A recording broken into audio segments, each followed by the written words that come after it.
साहेब काय चाललंय म्हणे? काय चाललंय तुझ्या डोक्यात? मला सांगणार नाहीस तू? काय माझं मलाच कळत नाही साहेब. माझ्याकडूनच माझं आईकडे दुर्लक्ष होतंय. काय करू मला काही सुचतही नाहीये. शांत होतो अरे.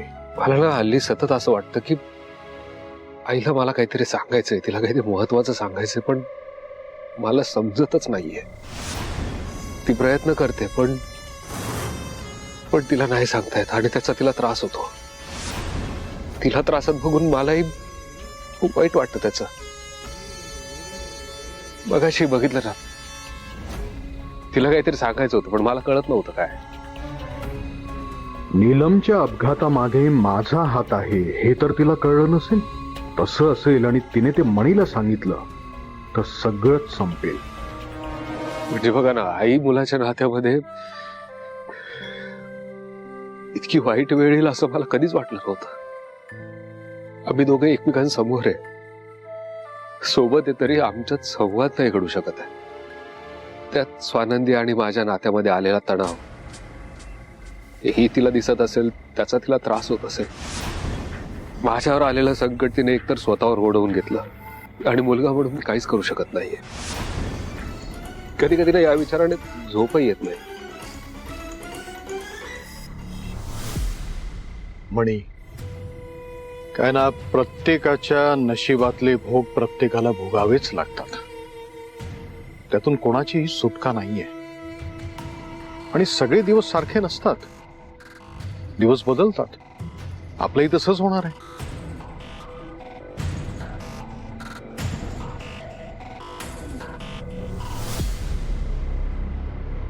जिवंत असेपर्यंत बदलले म्हणजे झालं,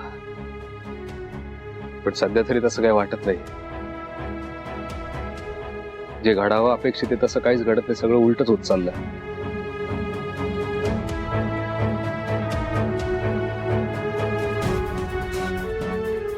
हे बघ मणी, कुठलंही नातं एका मर्यादेच्या पलीकडे आपण ताणलं ना की ते तुटतं. आणि म्हणून कुठलं नातं किती ताणायचं आणि कधी सोडायचं हा ज्याचा त्याचा प्रश्न आहे. माझ्या राजकीय करिअरच्या सुरुवातीमध्ये मी अनेक दौऱ्याला जायचो, प्रचार सभांना जायचो, जेल भरू असो, तर दिवसभर मी बाहेर असायचो. घरात पाऊलच टिकायचं नाही माझं. आणि शालिनीचं नुकतं लग्न झालं होतं. माझं असं विचित्र जे काही लाईफस्टाईल होती ना माझी, ती बघून ती खूप कंटाळायची. पण जे आमच्यामध्ये खटके उडायला लागले, त्याचं रूपांतर नंतर भांडणामध्ये झालं.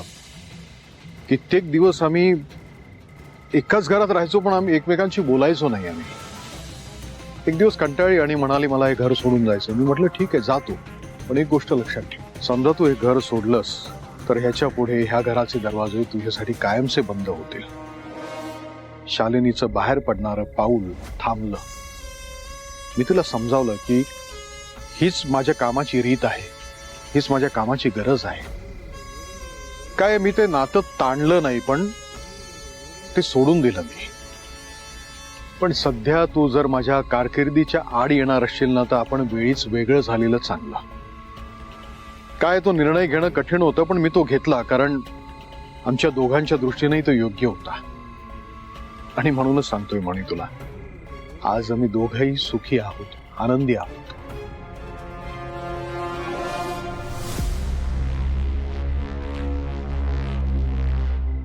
साहेब, स्वानंदी आणि माझ्या नात्यात फक्त तणाव नाहीये. आम्हा दोघांमध्ये एक तिसरा व्यक्ती दुष्यंत, आणि तो स्वानंदीच्या बाळाचा बाप आहे.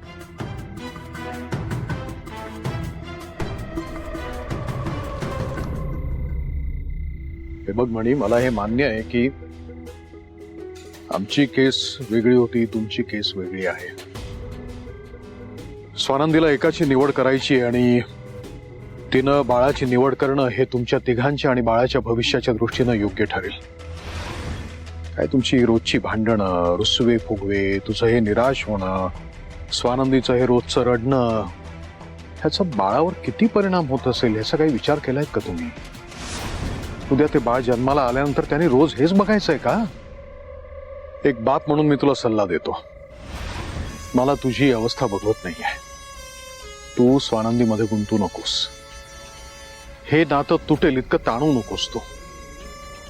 मला असं वाटतंय की तू स्वतःहून स्वानंदीला ह्या नात्यातून मुक्त कर.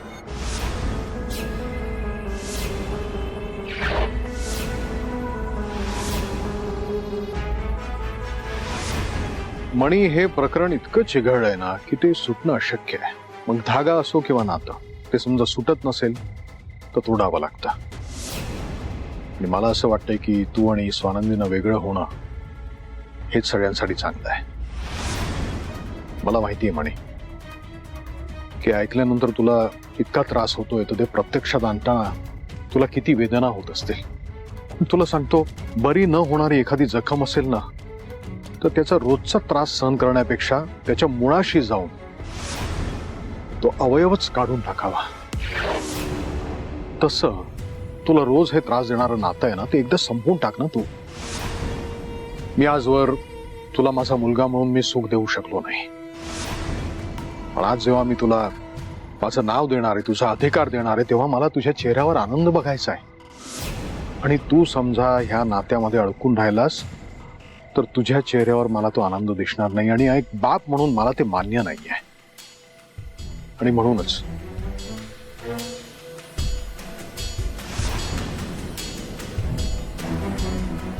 हे काय? तुझ्या आणि स्वानंदीच्या डिवोर्सचे पेपर्स आहेत.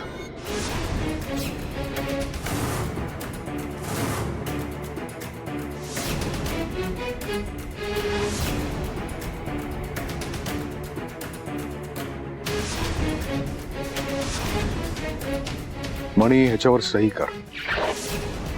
मला माहिती आहे सुरुवातीला तुला त्रास होईल, पण मग पुढे तुझं आयुष्य सुखी होईल. एक बाप म्हणून माझ्यावर विश्वास ठेव. काय तू स्वानंदीमध्ये गुंतून राहिलास ना, तर ना तू सुखी होशील ना स्वानंदी. तुम्ही दोघंही आयुष्यभर फक्त त्रास भोगत राहाल. ऐक माझं मणी, कर याच्यावर सही.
वाव डॅड, तुम्ही खरंच आमचे बाप आहात. पण हा मणी कुठे गेला? बघायला हवं.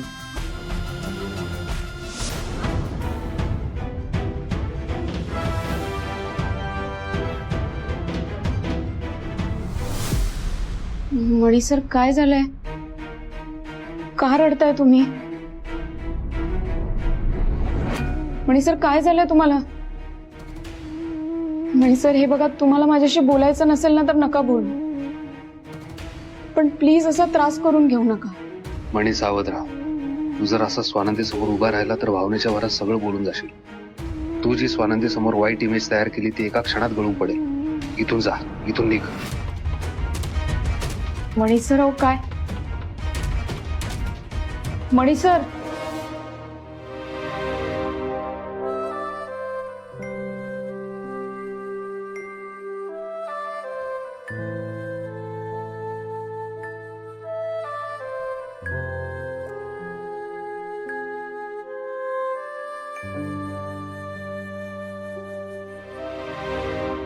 काय झालंय मणी सरांना?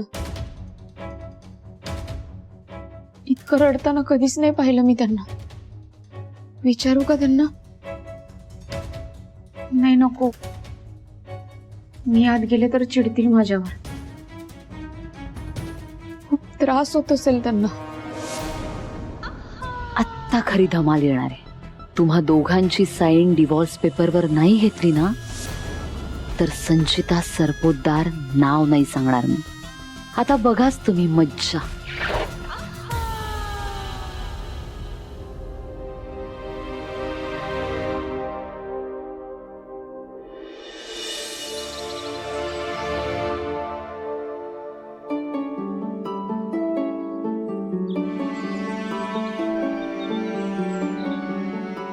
माझे तुमच्यावर खूप प्रेम आहे स्वानंदी.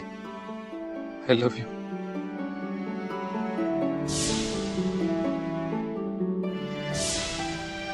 स्वानंदी, मी तुम्हाला वचन देतो, इथून पुढे या बाबाला जेव्हा केव्हा फ्री वेळ मिळेल तेव्हा तेव्हा हा वेळ तो या बाळासाठी आणि या बाळाच्या आईसाठी घालवेल.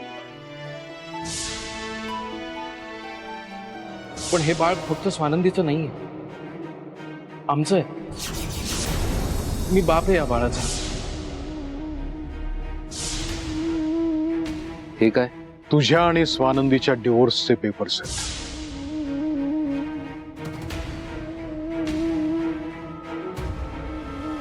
मनात प्रश्नांचं जाळं निर्माण झालं असेल तर ते शांततेत सुटतं आणि ते शांततेतच सोडवावं असं म्हणतात बाबा. आय होप तू सुद्धा हाच विचार करत असशील. स्वानंदीला डिवोर्स द्यायचा की नाही हाच विचार करतोयस, राईट? तुला कसं कळलं? मणी, तुझं स्वानंदीवर असलेलं प्रेम आणि तू जो हा बॅड बॉयचा रोल प्ले करतोयस, अमेझिंग. असं काय बघतोयस? मला माहितीये स्वानंदी तुझ्यापासून लांब व्हावी म्हणून हे सगळं नाटक करतोयस तू. तिच्या नजरेत मुद्दाम बॅड बॉयची इमेज क्रिएट करतोयस. काल सुद्धा तू दारू पिऊन आला नव्हतास म्हणे. तुला कसं कळलंय? तूच म्हणतोस ना, संचिता तू ना एक्स्ट्रा स्मार्ट आहेस. मग तुझी ही एक्स्ट्राची ऍक्टिंग मला नाही कळणार. दारू पिऊन आलेली व्यक्ती आणि नाटक करणारी व्यक्ती यातला फरक कळतो मला. काल तू फक्त कपड्यांवर दारू शिंपडून आला होतास, प्यायला नव्हतास. कारण तुझ्या तोंडातून पण दारूचा आवाज येत नव्हता म्हणून. आणि त्यानंतर अचानक तुझी दारू उतरली आणि तू वॉर्डन मॅमची सेवा करायला लागलास. मणी, तू हे सगळं नाटक स्वानंदीला दुष्यंतच्या जवळ ढकलायला करतोस. तुलाही मनापासून हेच वाटतंय ना की स्वानंदी, दुष्यंत आणि त्यांचं बाळ हेच खरं कुटुंब आहे, त्यांनी एकत्र यायला हवं. आय एम विथ यू मणी.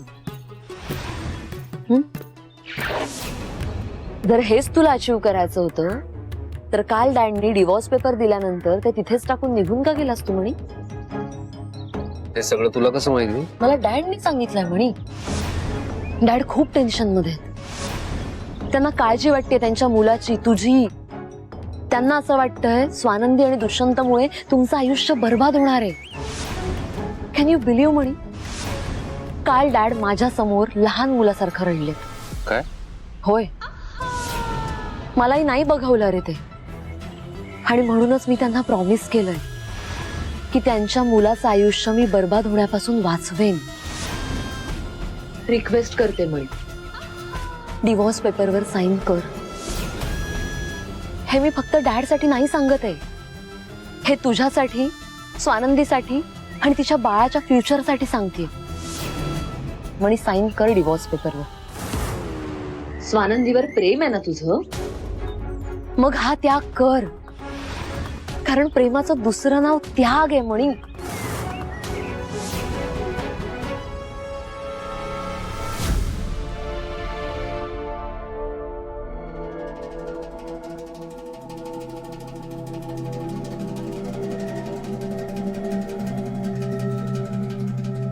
स्वानंदी,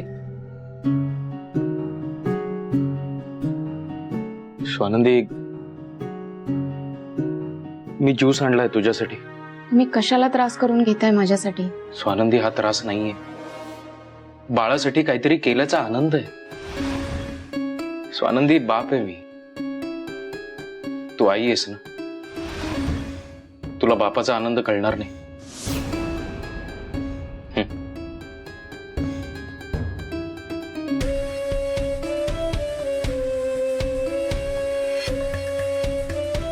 काय ग, सकाळ सकाळ कसल्या विचारात हरवलीस?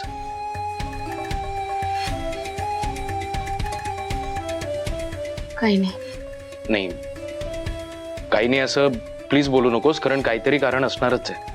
हा, तुला मला सांगायचं नाहीये असं म्हण. काल दारू पिऊन तमाशा घातला ना त्याने.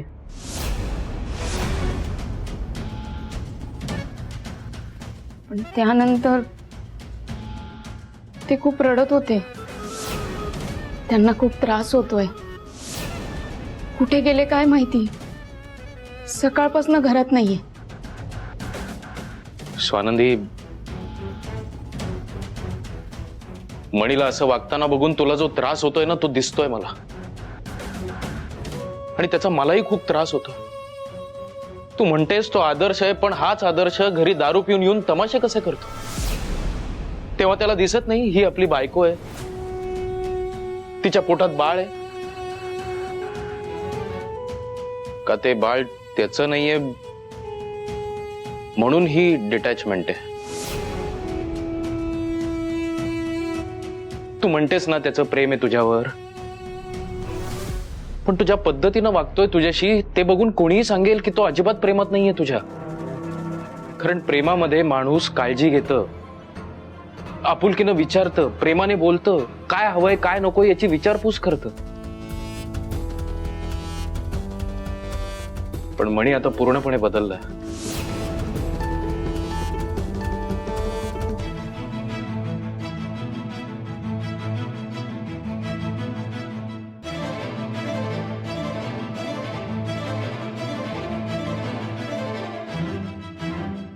Swanandi, I am really sorry. मी जरा स्पष्टपणेच बोलतो, पण तू प्लीज त्याच्यामध्ये अडकू नकोस. आता स्वतःला आणि बाळाला त्रास करून घेऊ नकोस. स्वानंदी, स्वानंदी, मी आहे ना. मी तुझी आणि बाळाची काय.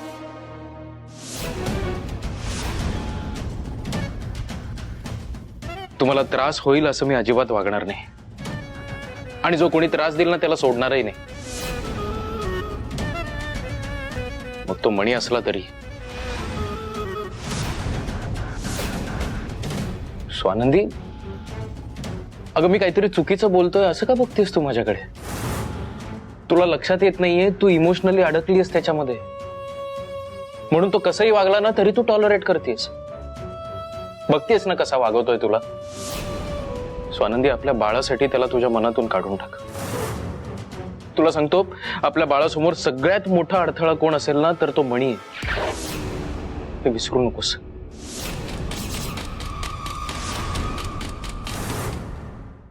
मणी, या डिवॉर्स पेपरवर साईन कर, कारण हेच तुमच्या हिताचं आहे. या डिवॉर्स पेपरवर साईन केलीस ना की डॅडचं सगळं टेन्शन संपेल. डॅड आधीच किती स्ट्रेसमध्ये आहेत तुला माहितीये मणी. त्यांना एकदा हार्ट अटॅक येऊन गेलाय. आता यामुळे जर काही झालं तर ते सिरियस असेल.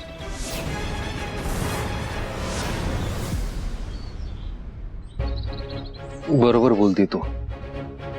स्वानंदीच्या बाळाच्या दृष्टीने आणि साहेबांच्या दृष्टीनेही मी या पेपर्सवर साईन करणं योग्य ठरेल. मी तयार आहे सह्या करायला.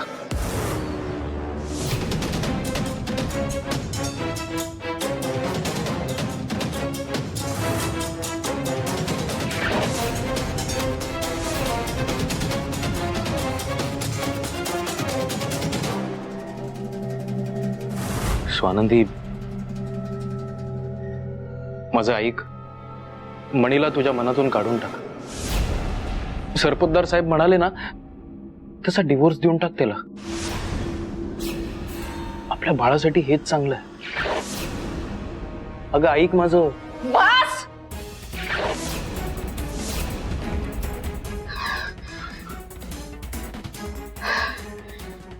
मी एक शब्दही ऐकून घेणार नाही मणी सरांबद्दल.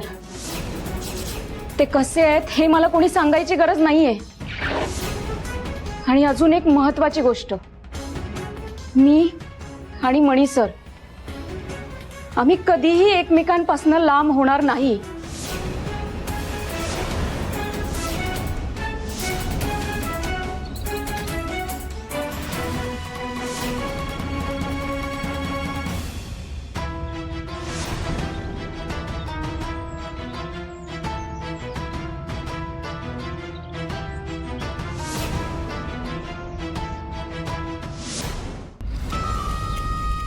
मणी, तू हा जो डिसिजन घेतलायस त्यामुळे तुझं लाईफ पीसफुल होणार आहे. आणि मला माहितीये तुला किती त्रास होत असेल ते, पण हाच बेस्ट ऑप्शन होता तुम्हा सगळ्यांसाठी आणि डॅडच्या हेल्थसाठी सुद्धा. यू आर रिअली ब्रेव्ह मणी.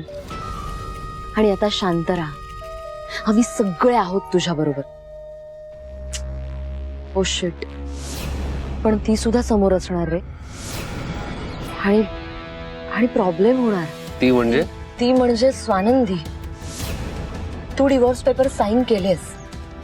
आता तुमचा एकदा डिवोर्स झाला की तुम्ही सेपरेट व्हालच, पण ऍक्च्युअल डिवोर्स होईपर्यंत तुम्ही याच घरात राहणार ना, सतत एकमेकांच्या समोर येणार. आणि तू समोर असशील तर स्वानंदी डिवोर्स पेपरवर साईन नाही करू शकत. म्हणजे तू जितका स्ट्रॉंग आहेस तितकी स्ट्रॉंग ती नाहीये. आणि एस्पेशली प्रेग्नन्सी मध्ये आम्ही बायकांना पटकन इमोशनल होतो. अरे आम्ही हर्ट होतो लगेच. आम्ही पटकन कुठले डिसिजन्स नाही घेऊ शकत. हाच एक मोठा प्रॉब्लेम आहे. मी एक सुचवू का?